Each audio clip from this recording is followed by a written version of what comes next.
নমো নমঃ আমার চ্যানেলে আপনাদের স্বাগত জানাই। আজকের আলোচ্য বিষয় অগ্নিসূক্তম। এটি ঋগ্বেদ সংহিতার প্রথম মণ্ডলের প্রথম সূক্ত।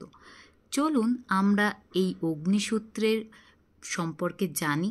সূক্তটি শুরু করার আগে আমি কিছু কথা বলে নেব, তারপরেই আমরা সূক্তটি পাঠ করব। অগ্নিসূক্তম অগ্নিদেবতার উদ্দেশ্যে লেখা হয়েছিল। এটি ঋগ্বেদ সংহিতা থেকে নেওয়া হয়েছে। এর মণ্ডল সংখ্যা প্রথম এবং সূক্ত সংখ্যা হচ্ছে প্রথম। এটার ঋষি হচ্ছে মধুচ্ছন্দা আর দেবতা হচ্ছে অগ্নিদেবতা। এবং কোন ছন্দে লেখা হয়েছে? গায়ত্রী ছন্দ। এই বিষয়গুলি খুবই ইম্পর্টেন্ট। যারা নেট সেটের জন্য প্রস্তুতি নিচ্ছেন তাদের ক্ষেত্রে এটি খুবই উপকারী, কারণ এটার থেকে একটি কিংবা দুটি কোশ্চেন অবশ্যই আসে। আমি শুধু অগ্নিসূক্ত নয়, এর মতো আরও অনেক সূক্ত এবং তাদের দেবতা, ছন্দ, ঋষি আপনাদের সামনে তুলে ধরব। চলুন এটা আমরা পাঠ করে দেখে নিই। দেখুন, বিভিন্ন সূক্ত দু রকমভাবে পাঠ করা হয়, একটি সংহিতা পাঠ আর একটি পদপাঠ। আমরা সংহিতা পাঠও পড়ব এবং পদপাঠও করব। দেখুন, এখানে যে নিচে এবং মাথায় যে দাগগুলি দেওয়া আছে এগুলি হলো উদাত্ত, অনুদাত্ত এবং শরিতের চিহ্ন। উদাত্ত, অনুদাত্ত, শরিত কিভাবে করা হয় সেটা বিষয়ে আমি অন্য ভিডিওতে আলোচনা করব। আজ আমরা অগ্নিসূক্তের প্রথম যে সূক্ত আছে সেটা পড়ে নিই। সূক্তের প্রথমেই বলা হয়েছে, ওং অগ্নিমিলে পুরোহিতং যজ্ঞস্য দেব ঋত্বিজম হোতারং রত্নধাতবম। আমি আগের একটি ভিডিওতে আপনাদের বলেছি, আমাদের পাঠকদের পাঠের সুবিধার জন্য এবং তার অর্থ বোঝার জন্য আমাদের সবসময় অন্বয় পাঠ করে পড়া উচিত।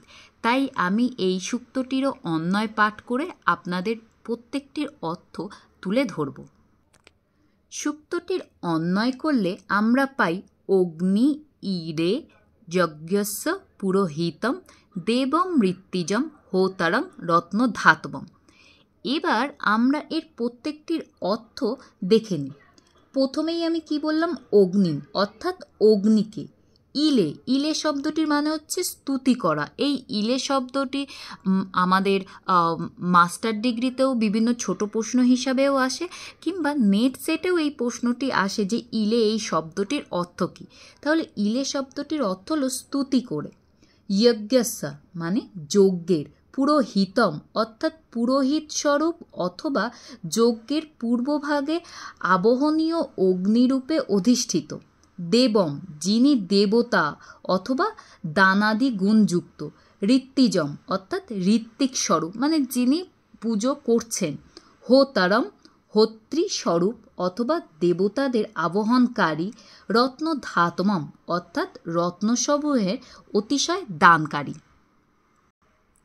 তাহলে এই সূক্তটির পুরোটার অর্থ দাঁড়ালো, আমি যজ্ঞের পুরোহিত, দেবতাগণের আবহনকারী, ঋত্বিক, প্রতিভূ পরিমাণ রত্নের ধারণকারী বা দাতা, দেব বা দীপ্তমান অগ্নিকে স্তুতি করি।